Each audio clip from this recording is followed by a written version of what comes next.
Hello friends, আজকে একটা নতুন জিনিস বানালাম, তো তাই তোমাদের সাথে মনে হলো শেয়ার করি। এটা আমি অ্যাকচুয়ালি ফার্স্ট টাইম বানালাম।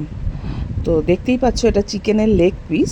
তো চিকেন তন্দুর বানাবার খুব ইচ্ছা হচ্ছিল বাড়িতে, তাই করলাম। তো এবার এটাকে আমি ছুরি দিয়ে ভালো করে কেটে, ওই রকমভাবে কেটে আমি এটা লেবুর রস, একটু লঙ্কার গুঁড়ো আর একটু বিট নুন আর নুন মাখিয়ে রেখেছিলাম ফ্রিজে না, এটা 15 মিনিট মতো রেখেছিলাম।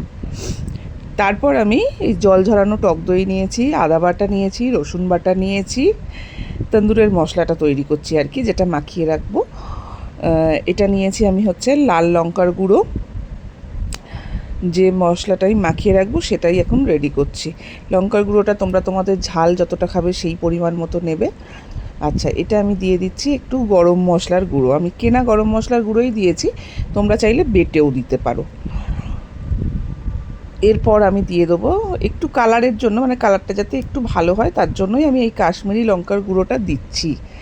হ্যাঁ, তবে একটা কথা, কালার এটাতে হয়তো সেরকম আসবে না, তোমরা চাইলে কিন্তু ফুড কালার দিতে পারো। ফুড কালার দিলে কালারটা ভীষণ ভালো আসে। আর সামান্য একটুখানি নুন দিয়ে দিলাম, যেহেতু চিকেনে নুন মাখিয়ে রেখেছি এই জন্য এখানে নুনটা কিন্তু বুঝে দিতে হবে।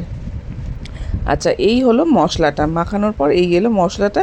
একটু ফুড কালার দিলে কিন্তু দারুণ আসে, কালারটা আমার কাছে ছিল না, তাই জন্য আমি তখন না দিতে পারিনি ফুড কালারটা। এবার আমি চিকেনটাকে দিয়ে দিচ্ছি মশলাগুলোর মধ্যে। চিকেনগুলোকে মানে চিকেনের মধ্যে মশলাটা খুব ভালোভাবে এটা আমি কিন্তু মাখিয়ে নেবো।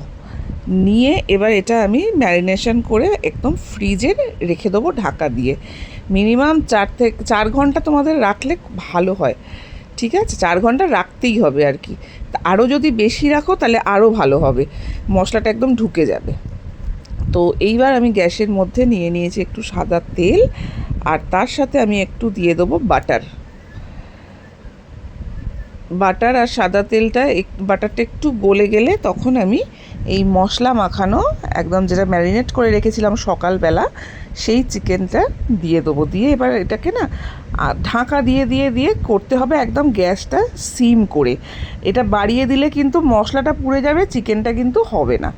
একদম সিম করে এটাকে ঢাকা দিয়ে দিয়ে আস্তে আস্তে করে করতে হবে। দেখতে কিন্তু দোকানের মতো না হলেও এটা কিন্তু খেতে দারুণ হয়েছিল। বাড়ির সবাই বলল ভীষণ ভালো হয়েছিল খেতে। তো এই যে দেখো, চিকেনগুলো আমি এবার দিয়ে দিচ্ছি, দিয়ে এটাকে আমি ঢাকা দিয়ে দেবো। আচ্ছা, কিছুক্ষণ পর এসে আমি এটাকে আবার উল্টে দিয়েছি, উল্টে দিয়ে আবার ঢাকা দিয়ে করব। আর অন্য গ্যাসে আমি তখন চারকোলটা গরম করে নিয়েছি একটা স্মোকি ফ্লেভার আনার জন্য। ঠিক আছে, তো ফার্স্ট টাইমে আমি এটা করছি।